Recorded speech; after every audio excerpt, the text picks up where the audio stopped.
형상을 좇지 말고 말씀을 청종하라. 신명기 4장 25절에서 31절까지. 우리가 하나님을 그토록 오래 믿는데도 왜 하나님의 뜻과 어긋나게 살아가는가? 평생 신앙생활을 하고도 왜 하나님의 뜻과 함께 가지 못하는가? 모세는 가나안 땅에 들어가는 백성들에게 마지막 유언처럼 신신당부한다. 말씀 붙잡고 살아라. 가나안 땅에 들어가는 것 자체가 중요한 것이 아니다. 그 땅에서 어떻게 살아가느냐가 중요하다. 제대로 사는 삶은 말씀을 붙잡고 말씀대로 살아가는 삶이다. 가나안 땅의 주민들은 자기 뜻과 자기 욕망대로 살아간다. 그러나 하나님의 백성은 달라야 한다. 하나님이 주인 되시고 하나님의 말씀으로 살아가는 삶, 그것이 제대로 사는 삶이다. 모세는 또 하나를 강하게 강조한다. 형상을 만들지 말아라. 신명기 4장 25-26절 말씀이다. 내가 그 땅에서 아들을 낳고 손자를 얻으며 오래 살 때 만일 스스로 부패하여 무슨 형상의 우상이든지 조각하여 내 하나님 여호와 앞에 악을 행함으로 그의 노를 일으키면 내가 오늘 천지를 불러 증거를 삼노니 너희가 요단을 건너가서 얻는 땅에서 속히 망할 것이라. 너희가 거기서 너희의 날이 길지 못하고 전멸될 것이니라. 너희가 그 땅에 들어가면 자녀를 낳고 농사를 짓고 일상의 삶을 살아가게 될 것이다. 그러나 그곳이 우상으로 뒤범벅이 된 땅이라는 사실을 잊지 말라는 것이다. 가나안은 곧 우상의 땅이었다. 하나님께서 그들을 그 땅으로 들여보내시는 이유는 그 문화와 적당히 타협하라는 것이 아니었다. 그 문명과 문화를 배우기 위해 들어가는 것도 아니었다. 그 땅의 풍요로움이 부러워서 들어가는 길도 아니었다. 하나님께서 그들을 보내시는 이유는 그 땅을 하나님의 땅으로 바꾸기 위함이었다. 하나님의 나라가 되게 하고 하나님의 임재가 있는 땅으로 만드는 것이 목적이었다. 그러므로 결코 우상을 만들거나 형상을 조각하지 말라고 하신다.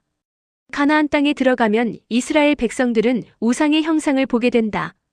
형상화된 우상들을 보게 되고 가나안의 화려한 문명을 보게 될 것이다. 유목민족이었던 이스라엘에게 도시의 화려함은 엄청난 유혹이었다. 풍요로움과 화려한 문화, 그리고 그 중심에 자리 잡은 우상을 보며 마음이 흔들리게 된다. 그들은 하나님을 완전히 버리지는 않는다. 그러나 두 다리를 걸치기 시작한다. 하나님은 민족의 신으로 섬기고 바알과 같은 지역의 신들도 함께 붙들기 시작하는 것이다. 그런데 더 무서운 것은 우상이 눈에 보이는 형상만이 아니라는 것이다.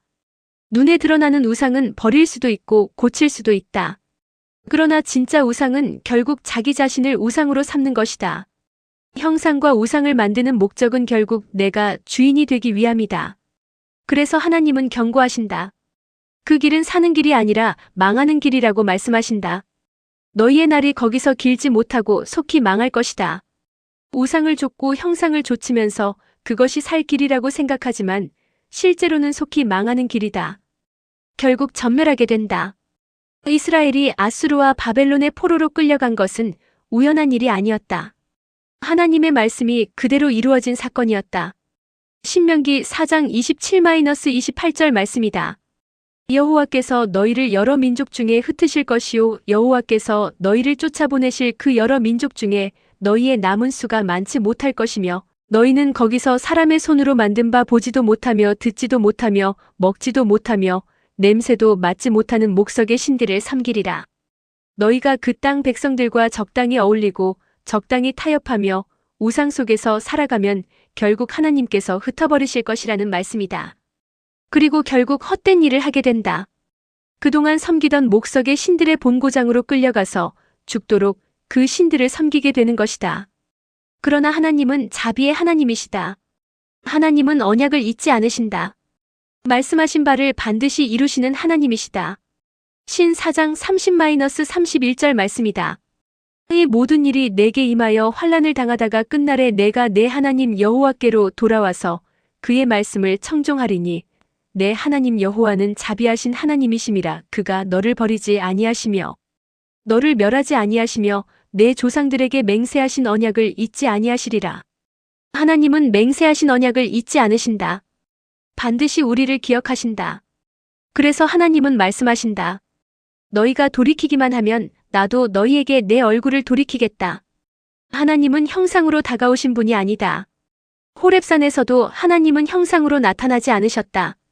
말씀으로 다가오셨다. 하나님의 나라는 듣는 나라이다. 말씀을 들을 때 믿음이 생긴다. 하나님 나라의 백성은 듣고 생각하고 말씀 앞에 반응한다. 그러나 우상은 다르다. 생각도 필요 없고 질문도 필요 없다. 절만 하면 되고 복만 받으면 된다. 인격적인 교류도 없고 결국 내 소원만 이루어지면 되는 것이다. 그 중심에는 언제나 내가 주인 되어 있다. 그러나 하나님은 말씀으로 다가오신다.